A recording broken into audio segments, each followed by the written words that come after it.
I do thank you and honor you. On next Sunday, we'll give you a grand total of what we took up for tabernacle offering.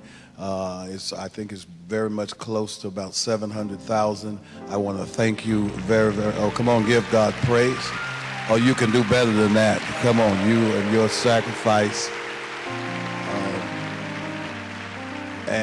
You continue to give. So once we, always about a month after, we have members who are still giving and indicating. So if you're going to give and indicate that this is for tabernacle, when we do Beyond Tomorrow, just write on your envelope, this is a tabernacle offering.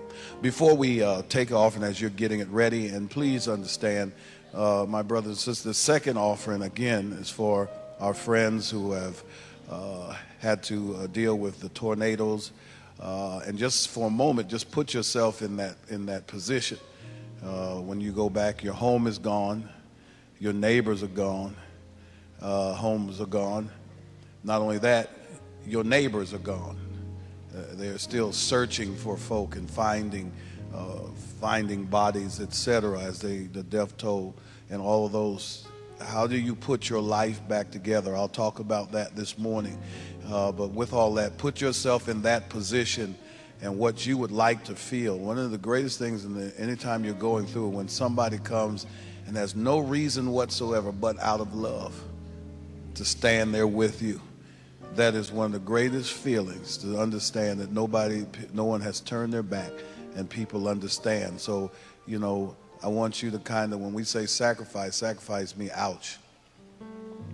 We have a wonderful pastor there who's going to make sure it gets into the right hands.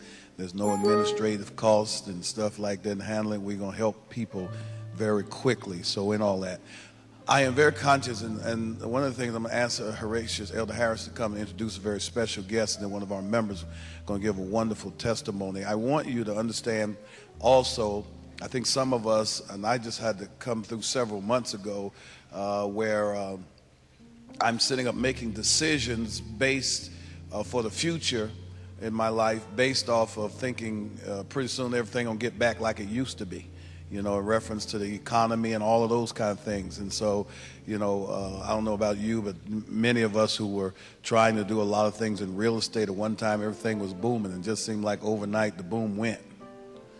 And it was bamming, and just the bottom fell out of everything.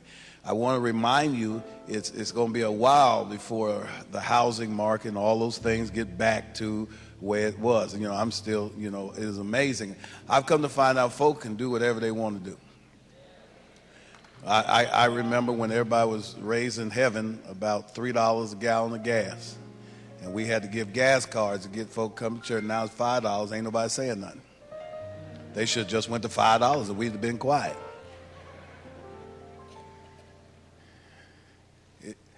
It's all about breaking you in and getting us used to a certain thing. And once you get used to it, we quit complaining. Somebody ought to say something that knows, y'all getting real quiet up in here. And so that's limiting us from moving and doing things. But I want to let you know that God is still God. I said God is still God. Now, let me tell you where we fall short in the church. Where we fall short in the church is we'll pray about it, we'll sing about it, we'll shout about it. But one of the things I always talk about is spiritual constipation. And I'll sit and say, God's going to handle it. And I was watching, my thing is I like to watch TV preachers, and I just flick, and my wife just gets mad at me because I'm just flicking, and folk, you know, the Lord's going to do this, the Lord's going to do that, and the Lord's going to do that. I see folks just jumping, throwing pews, tearing churches down. And then when you get through doing all that, then you say, well, how are you going to do it? Because nobody's really giving you practical steps. God, the Bible is God's strategic plan of salvation, strategic plan of favor and prosperity. There are ways that you operate, and one of the things, if you want something different, you got to do something different.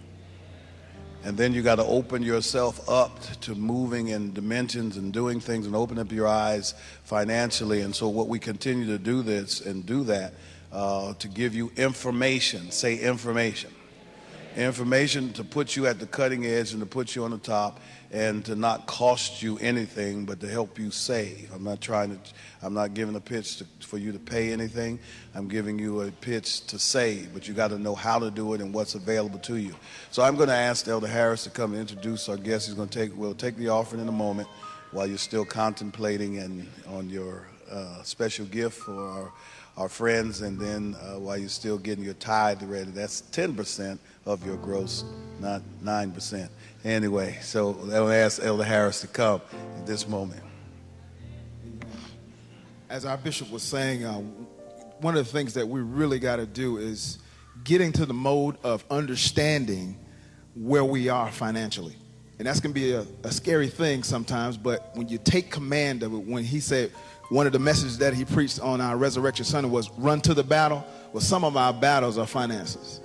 And some of us have to run to that battle and attack it, because then and only then will you be able to take it down. So what we're doing is we want to make sure that everybody in this place, in this house, that's a member of this church, not only this church, really this community, have a sound financial structure. And we're putting that together and bringing that together to you for absolutely free. I mean, free. Can somebody say free? And I know sometimes when you don't put an amount on things, people devalue it. So maybe we should charge for it. But anyway, the thing is, we're doing it for free because our bishop cares for you. And he cares for the people of this community and this state and this world. So we want to make sure that you take full advantage of this, because if you were to go outside the walls and get this type of service from someone else, you will pay plenty of money to get it done. But we have a gentleman who's here. He's going to come and speak to us very briefly. Then we're going to have Dr. and Sister Harper come and give a brief testimony. But I want to introduce to you Brad Renzelman. Brad come on, bless the Lord for him. As he comes, he's Executive Vice President for National Brokers, and he's here to kind of share with you some information about this service that we're providing in the Wealth Without Risk class. So again, bless the Lord for Brad Renzelman as he comes.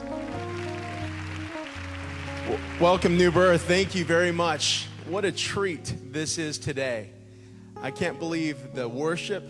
Thank you for allowing me to be here to experience this. I'm very excited about the opportunity that we can come and provide these debt without risk seminars. It's a fantastic opportunity for you to learn some of the financial literacy that's prevalent, what is needed for us to continue to grow our financial IQ.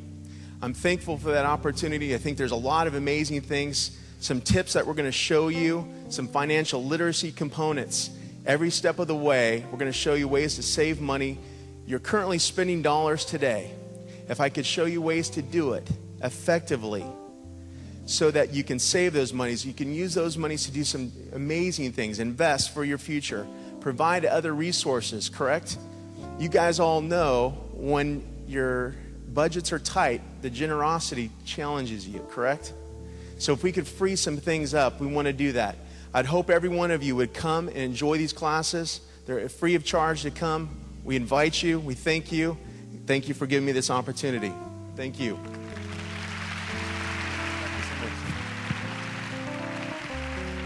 Now we have Dr. and Sister Harper come to give a brief testimony about their involvement within the Wealth Without Risk class.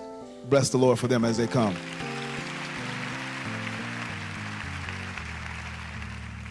Thank God for this opportunity, and thank Bishop Long for bringing these classes to us. My wife and I took the